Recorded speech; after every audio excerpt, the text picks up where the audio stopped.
ஜபம் பண்றாரு. ருத்ர ஜபம் பண்ணி எங்கெங்க சிவபெருமானுக்கு அபிஷேகம் நடக்குதோ அது ரொம்ப விசேஷமானது. காசில டெய்லி ருத்ர ஜபத்தோட தான் அவருக்கு அபிஷேகம் நடக்கும். ஆனா நம்ம ஆலயத்துல நான் பிரதோஷமாக அண்ணா மாமா வந்து படிக்கிறாரு. விசேஷமா இந்த பூஜை ருத்ர ஜபம் பண்ணி நடக்குது. இது யாருக்குமே காக்க முடியும். அதெல்லாம் வந்து பார்த்தீங்கன்னா 50,000 கெட்டாதான் ருத்ர ஜபம் நடக்க உட்காரவே முடியும். ஆனா நீங்க எல்லாரும் ஃப்ரீயா வந்து உட்காந்துட்டு நீங்க மாமாவை பாடி பண்ணா அவர் கௌதம் யாருக்கும் தெரியல, அவர் என்ன படிக்கிறாங்கிறது தெரியல.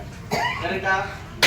இது வந்து ருத்ர ஜபம். இது கேட்க நம்ம உள்ள இருக்கிற 6 புறங்களையும் இது வந்து என்ன பண்ணும், குண்டலி சக்தி வெளிப்படும். இத நல்ல ஞான சுபம் நம்மள அவர் படிக்க முடியலன்னா அவர் படிக்கிறத காதால கேட்டு உங்களுக்கு என்ன குறைகள் இருக்கிறதோ என்ன துயரங்கள் இருக்கிறதோ அதெல்லாம் நினைச்சு அவங்க மனசால உட்கார்ந்து நம்ம கேட்டா அது அவ்வளோ பெரிய விஷயத்தை கொடுக்கும். டெய்லி ப்ரோக்ராம் பாக்குறீங்க, டிவி பாக்குறீங்க, அதுல என்ன தருவது பிபி சுகர் வரதான் மிச்சமா இருக்கும் உங்களுக்கு. ஆனா இதெல்லாம் கேட்டா நம்மளோட உடம்புல இருக்கிற நன்மைகளை வந்து வெளிப்படும். அதே மாதிரி ஒரு ஆலயத்துல ஒரு பூஜை நடக்குது, எது நடந்தாலும் அமைதி காக்கணும். ஏன் அப்படின்னா நம்ம 4 முழுக்க கதை பேசதான் பேசி அது ஒன்றும் புரிஞ்ச விடாது. ஆனா இந்த விஷயம்லாம் நீங்க கேட்டீங்கன்னா உள்வாங்கும் போது மனசு இருக்கிற கெட்ட எண்ணங்கள் அழியும், நல்ல எண்ணங்கள் வெளிப்படும். சரிங்களா? இப்ப சங்கல்பம் பண்ண போறேன் இல்ல நடந்துதான் ஆகுது. அதுக்காக செட்டி நம்மளுடைய கர்மா வினை இருக்கு பாத்தீங்களா, கர்ம வினை யாராலும் மாற்ற முடியாது. ஆனா எதால மாத்தலாம்னா நம்ம தெய்வ நம்பிக்கை. எதால மாத்தலாம் அப்படின்னா நம்மளுடைய நல்ல செயலும் நல் குணமும் இதாலதான் நம்ம மாத்தவே முடியும். நீங்க பாவத்துக்கு மேல பாவம் செஞ்சுட்டு நான் கோயில் கிட்ட சாமி கிட்ட போய் உட்காந்து கால் கொடுப்பேன் கிடையவே கிடையாது. அது யாரா நானா இருந்தாலும் நான் ஒரு தப்பு பண்ணா அதுக்கு தண்டனை எனக்கு உண்டுதான். என்ன கொஞ்சம் பெருசா வருது, கொஞ்சம் சிறுசா வருது. ஏன்னா நான் பூஜை புரஸ்காரம் பண்றேன் அப்படிங்கிற மாதிரி. அதனால இவங்க தொட்டில இவங்க சங்கல்பம் நம்ம சாமி கிட்ட மனசார வேணும். நான் மந்திரம் சொல்லியோ நீங்க தொட்டனாலையோ சாமிட்டு போகுது. நீங்க உட்காந்து என்ன பண்ணணும், அவர் மந்திரம் சொல்லும் போது நீங்க மனசார சாமிட்டு, நீங்க மனசார சொல்லும் போது தான் சாமி வந்து கேட்பாராம். நீங்க போய் ஹாய் கத்தனா இருந்தது ஓடி போயிடுவாரு, எங்க கலக்கே ஓடி போயிடுவாராம். அதனால என்னைக்குமே சாமிகிட்ட மனசார பேசணும். அதே மாதிரி நிறைய பேர் என்ன பண்றாங்க, வேலை கொண்டு போய் சாமி பாதம் கிட்ட வைக்கிறாங்க. கேட்டா அப்பதான் அவரு அப்படி கிடையாது. இப்ப அதே குழந்தை கிட்ட கொண்டு வைக்கலாமா கற்பூரத்தை, ஒரு வேலைக்கு கலந்து வைப்போம். அதே மாதிரி சாமிக்கு ஏற்கனவே தான் நம்ம அதான் கரெக்ட். கிட்ட போய் எதுவும் பண்ணவே கூடாது. அதே மாதிரி கோயில வரும்போது நம்மளால என்னென்ன சுத்தம் பண்ண முடியுமோ அந்த சுத்த வேலையை பண்ணி கொடுக்கணும். நம்மளால வந்து அசுத்தம் பண்ணிட்டு போக கூடாது. இங்க வந்து பெருக்கலாம், இங்க வந்து ஏதாவது ஒரு இது கொண்டு செய்யலாம், சாமிக்கு புதிய பண்ணலாம். ஆனா நம்ம நிறைய இதெல்லாம் வந்து சின்ன வேலை கிடையாது. இந்த சின்ன வேலை கிடையாது. இதுக்கு நீங்க அனுமதி, இப்ப எனக்கு இன்னைக்கு ஒரு அபிஷேகம் பண்றதுக்கு எனக்கு அனுமதி கொடுத்தா மட்டும்தான் நீங்க நான் அபிஷேகம் பண்ண முடியும், எல்லாம் பண்ண முடியாது. அதே மாதிரி கோயில்ல உங்களை பெருக்க தொடர்பதுக்கு உங்களுக்கு அந்த பாகியத்தை கொடுத்தாதான் நான் தொடர்பு பார்க்கணும். இன்னைக்கு நான் பெருக்கிறேன்னா அந்த பாக்கியம் எனக்கு இருக்கனால நான் பெருக்கிறேன். கோயில்ல பாக்குற வேலைக்கு பாக்கியம் இருக்கணும். வீட்டுல பாக்கியம் தலையில் பண்ணிதான் வழி கிடையாது.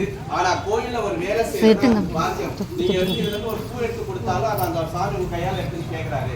இப்ப நான் வேலை பார்த்துக்கிறேன், அந்த தண்ணி எடுத்து கொடுமானா இன்னைக்கு உங்க கையில ஒரு தண்ணி வாங்கி வேலை ஊத்திக்கணும்னு ஆசைப்படுறாங்க. அப்ப என்ன, அதுல அவருக்கு பாக்கியம் கொடுக்குறாரு. அதனால கோயில் வேலையில வந்து நான் டிஸ்ட்ரிக்ட்ல பார்க்கக்கூடாது. இங்க வந்து எல்லா வேலையும் செய்யலாம். ஏன்னா சாமி கிட்ட எல்லாரும் சமம், யாரும் பெரிய ஆளு சின்ன ஆளா கிடையாது, எல்லாருமே ஒரேதான். நீங்க நல்லவனுக்கும் ஆசீர்வாதம் உண்டு, கெட்டவனுக்கும் உண்டு. ஏன்னா ஆலயம் அதுதான், எல்லா ஆலயத்துல எல்லாருமே வருவாங்க. அதற்கு நல்லவங்க தான் வருவான்னு சொல்லுவாங்க, கெட்டவங்க கூட வரதான் செய்வாங்க, அதெல்லாம் பார்க்க முடியாது. ஆனா இறைவன் வந்து எல்லாரும் எப்படி ஒரு கண்ணா தான் பார்ப்பாரு. வந்துருச்சா? நீங்க நிறைய கோயில பார்த்தா ருத்ர ஜபம் நடக்காது. ஆனா நம்ம கோயில் நடந்துட்டு நடந்த அபிஷேகம் நடக்கிறது ரொம்ப விசேஷம். அந்த மாமாக்கு தான் அந்த நன்றி சொல்லணும்.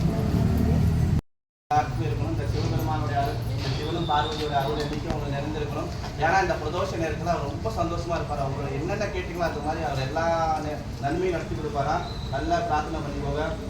ஓம் லிங்கத்ராய நமஹ, ஓம் சிவலிங்காய நமஹ, அப்துல்ஹராய நமஹ, அனுகிரகாய நமஹ, ரத்னலிங்காய நமஹ, அர்த்தலிங்காய நமஹ, சதுர்ஹராய நமஹ, அனுகிரகாய நமஹ, அமிர்தஹயாய நமஹ, அனுகிரகாய நமஹ, அனுரூபமாலிகாய நமஹ, அனுவந்தகாய நமஹ, அதிர்காய நமஹ, ஆனந்தாய நமஹ, ஆத்மந்தலிங்காய நமஹ, அத்புதாய நமஹ, விஸ்வராதிகாய நமஹ, அஸ்புரசித்தலாங்காய நமஹாய நமஹ, ஓம் இந்துரஹாய நமஹ, இந்திரலிங்காய நமஹ, ஓம் இந்திரபிரியாய நமஹ, ஓம் லிங்காய நமஹ, ஓம் ஈஸ்வரலிங்காய நமஹ, உஜ்ரலிங்காய நமஹ, சர்வேஸ்வரலிங்காய நமஹ, ஏகபிரியாய நமஹ, ஐஸ்வரலிங்காய நமஹ, ஓம்காரலிங்காய நமஹ, விராலிங்காய நமஹ, கனகராய நமஹ, வேதலிங்காய நமஹ, பரமலிங்காய நமஹ, லோகவந்தாய நமஹ, தசலிங்காய நமஹ, வனகராய நமஹ, குணலிங்காய நமஹ, திருசாய லிங்க, பாபலிங்காய நமஹ, பொம்மலிங்காய நமஹ, அசுரலிங்காய நமஹ, அதுவேஸ்வரராய லிங்க, நாகலிங்காய நமஹ, தேஜலிங்காய நமஹ, உஜ்வேலிங்காய நமஹ.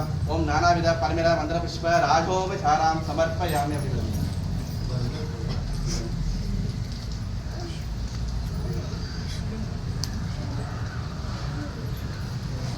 ओम सोमभास्कराय नमः, जगताय नमः, महाकमलनायकाय नमः, कल्याणेश्वराय नमः, कारुण्यमूर्ति नमः, कनुरक्षराय नमः, कलरामानिकाय नमः, कुसुमप्रियाय नमः, रत्नसिंधुराय नमः, राजप्रियाय नमः, राजन्याय नमः, राजकरणाय नमः, ओम रम्याय नमः, कमलप्रियाय नमः, रक्षितधुराय नमः, नटनायकाय नमः, कर्णभद्राय नमः, सुभंगाय नमः, वीरकल्लविलासाय नमः, ताडुचतुराय नमः, रश्मसुधाय नमः, सोमाय नमः, सोमभरवधाय नमः, चंद्रपूर्णवधाय नमः, कृष्णवधाय नमः, वल्लभमूर्तिविनायकाय नमः, वसुभक्षवरधराय नमः, देवस्तप्रियाय नमः, ओम देवाय नमः, अडुंगक्षेत्रहर्ताय नमः, ओम देवाय नमः, देवश्रेयाय नमः, देवसुंदाय नमः, तेजस्वी नमः, अनुपूर्णे नमः, अनुपूर्णाय नमः, सोमेश्वराय नमः, ओम वेदमूर्त्याय नमः, ओम अधिविद्याय नमः, ओम पार्वती सुताय नमः, ओम वृद्धाय नमः, ज्येष्ठाय नमः, रूपाय नमः, गुरुजदाय नमः, सत्य ज्ञान मलिकाय नमः, ओम निर्मलाय नमः,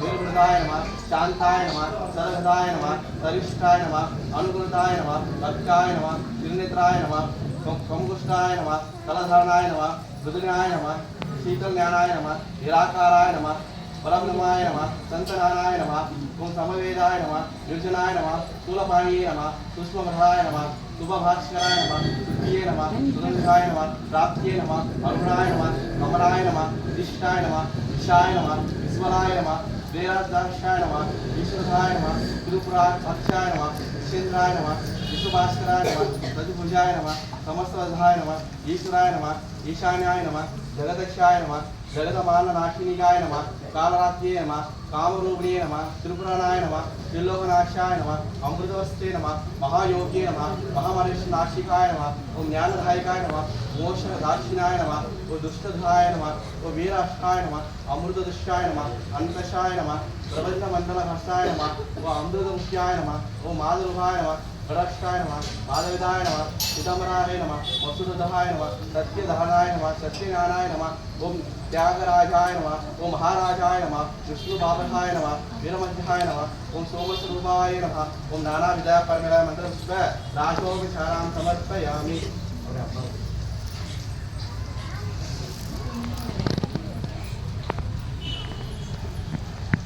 ओम अन्नपूर्णे नमः, ओम शिवाय नमः, ओम देवी नमः, ओम भीमाय नमः, ओम पुष्टाय नमः, ओम सरस्वती नमः, ओम ज्ञानाय नमः, ओम पार्वती नमः, ओम दुर्गाय नमः, ओम सर्वेश्वरी नमः, ओम शिवल्लभाय नमः, वेदांत रूपिणे नमः, महाविद्याय नमः, विद्यादात्रिणे नमः, विश्वधारिणे नमः, कुमारी नमः, त्रिपुराय नमः, बालाय नमः, लक्ष्मी नमः, त्रिनेश्वरी नमः, भुवनेश्वरी नमः, भवानी नमः, विश्वजननी नमः, ब्रह्मजननी नमः, गणेशजननी नमः, कुमारजननी नमः, शुभांग नमः, भोगप्रियाय नमः, भक्तप्रदाय नमः, भक्तभीष्टधार्मिकाय नमः, वरवधाय नमः, भव्ये नमः, शुभाय नमः, सर्वमंगलकारिणी नमः, भवानी नमः, चंद्रवदाय नमः, गौरी नमः. ओम नानाविध परिमला मंत्रपुष्प राजोपचारां समर्पयामि.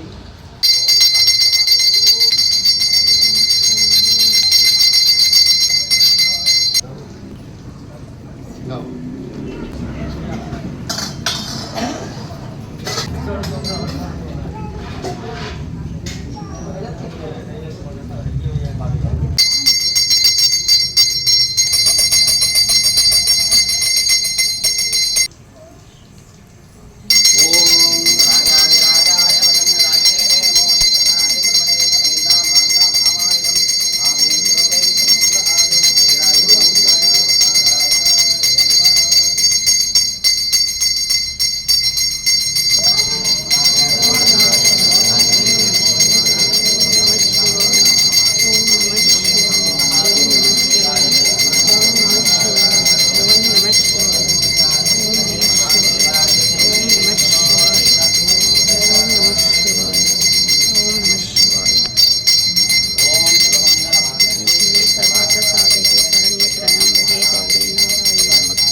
வண்ணம்